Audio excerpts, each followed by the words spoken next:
Hello' বন্ধু বান্ধৱীসকল, ইলোৰাজ হেভেনলৈ স্বাগতম জনাইছোঁ। আজি আহক আমি যাওঁ শ্ৰী শ্ৰী বদলা পদ্মৱতা পুৰুষৰ 478তম আৱিৰ্ভাৱ মহোৎসৱলৈ। এই মহোৎসৱত আমি মিলনপুৰ নামঘৰৰ আয়তীসকলে দিহানাম পৰিৱেশন কৰিম বুলি গৈ আছোঁ।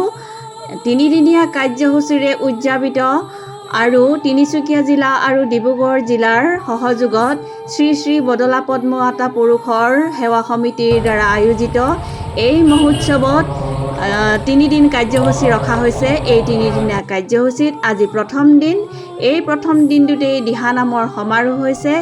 এই সমাৰোহতে আমি আগবাঢ়িছোঁ দিহানাম পৰিৱেশন কৰিবলৈ। প্ৰথমে এইখন চক বাঁহেৰে ইমান সুন্দৰ এখন তোৰণ বনাইছে। উষ্ম আদৰণি জনাই ভক্তপ্ৰাণ ৰাইজলে এই তোৰণেদি আমি আগবাঢ়িম এতিয়া ডিগবৈ কাৰ্মেল ফিল্ডত অনুষ্ঠিত হোৱা এই মহোৎসৱলৈ। এই মহোৎসৱত আপোনালোকে উপভোগ কৰিবলৈ পাব সত্ৰীয়া নৃত্যৰ অপূৰ্ব সমাহাৰ আৰু প্ৰত্যেক দিনাই একোখনকৈ অংকীয়া নাট। আজিতো প্ৰথম দিনা দিহানামৰ সমাৰোহ হৈছে। দিহানাম আপোনালোকে উপভোগ কৰিবলৈ পাব। এইখিনিতে মই আপোনালোকক জনাই থওঁ যে দ্বিতীয় দিনা সাংস্কৃতিক শোভাযাত্ৰাৰ লগতে মুখ্য আকৰ্ষণ হ'ব 1000 শ্ৰীকৃষ্ণই একেলগে নৃত্য প্ৰদৰ্শন কৰিব। আৰু এই শ্ৰীকৃষ্ণ ক'ৰ পৰা আহিব জানেনে? তিনিচুকীয়া আৰু ডিব্ৰুগড় জিলাৰ প্ৰতিটো প্ৰান্তৰ পৰাই আহিব আৰু নৃত্য প্ৰদৰ্শন কৰিব। কি মনোৰম দৃশ্য হ'ব! এই দৃশ্য যিসকলে উপভোগ কৰিবলৈ পাব তেওঁলোকৰ পৰম সৌভাগ্যহে বুলিছোঁ। এয়া এতিয়া অস্থায়ী নামঘৰ। এয়া মহাপুৰুষ শ্ৰী শ্ৰী শংকৰদেৱৰ মানৱ সমাজলৈ অতুলনীয় দান। এই অস্থায়ী নামঘৰটোতেই সকলো ভক্তপ্ৰাণ ৰাইজে আহি এগছি বন্তি প্ৰজ্বলন কৰিছে আৰু ইয়াত সমূহ ভক্তপ্ৰাণ ৰাইজৰ কাৰণে প্ৰসাদৰ ব্যৱস্থা কৰা হৈছে। এয়া আমি আহি পালোহি প্ৰেক্ষাগৃহ। এই প্ৰেক্ষাগৃহটো প্ৰয়াত ক্ষীৰোদা মহন্তৰ সোঁৱৰণত এই মঞ্চখনি প্ৰদান কৰা হৈছে। এয়া এই মঞ্চতেই শ্ৰী শ্ৰী বদলা পদ্মৱতা পুৰুষৰ সেৱা সমিতিৰ দ্বাৰা বন্তি প্ৰজ্বলন কৰি আজি সমাৰোহৰ আৰম্ভণি কৰে। ইয়াৰ পাছতেই তিনিচুকীয়া আৰু ডিব্ৰুগড় জিলাৰ প্ৰতিটো প্ৰান্তৰ পৰা অহা আয়তীসকলে দিহানাম পৰিৱেশন কৰে আৰু এই মঞ্চতেই আমি মিলনপুৰৰ আয়তীসকলেও দিহানাম পৰিৱেশন কৰিবলৈ এয়া সাজু হৈ আছোঁ। অলপ ভয়ো লাগিছে জানেনে? ইমান ডাঙৰ মঞ্চত আমি আজি দিহানাম পৰিৱেশন কৰিম। আগতে ইমান ডাঙৰ মঞ্চত আমি দিহানাম পৰিৱেশন কৰা নাই যদিও এনেকৈ আমি দিহানাম পৰিৱেশন কৰিছোঁ। এয়া আমি মিলনপুৰ নামঘৰৰ সমূহ মহিলাসকল দিহানাম পৰিৱেশন কৰিছোঁ। লগতে বিভিন্ন নামঘৰৰ পৰা অহা আয়তীসকলেও এই মঞ্চত দিহানাম পৰিৱেশন কৰে। খুব সুন্দৰ দিহানামবিলাক শুনি একদম আপ্লুত হৈ গৈছোঁ। আৰু ইমান সুন্দৰকৈ মহিলাসকলে নিজেই নাগাৰা বজাই দিহানাম গাইছে নহয়, খুব ভাল লাগিছে দেখি জানেনে?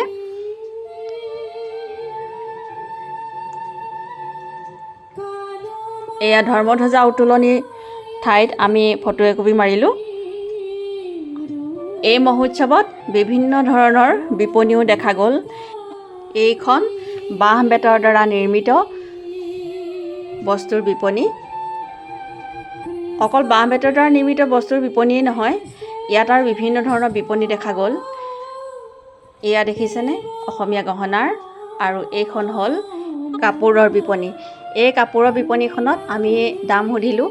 কাপোৰবিলাক হাতে বোৱা, বিশেষকৈ আমাৰ থলুৱা শিপিনীসকলে বনোৱা খুব ধুনীয়া ধুনীয়া মুগাৰ টচৰ, ডাই টচৰ, এনেকৈ নুনীৰ সকলো কাপোৰ আমি দেখিলোঁ। আৰু হৈ দূৰৈত দেখিছেনে বহুত বিপণী এনেকৈ লগাইছে। আমি অৱশ্যে গোটেইখিনি ঘূৰিবলৈ সময়েই নাপালোঁ। আৰু ইমান তীক্ষ্ণ ৰ'দ দিছে নহয়, একদম ৰ'দত আমি দেখিছেনে ফটো একপি মাৰিলোঁ আৰু চেলফি একপি। আমাৰ এইজনী জোনমণি বাইদেৱে আমাক বহুতখিনি সহায় কৰিলে কিন্তু দেই।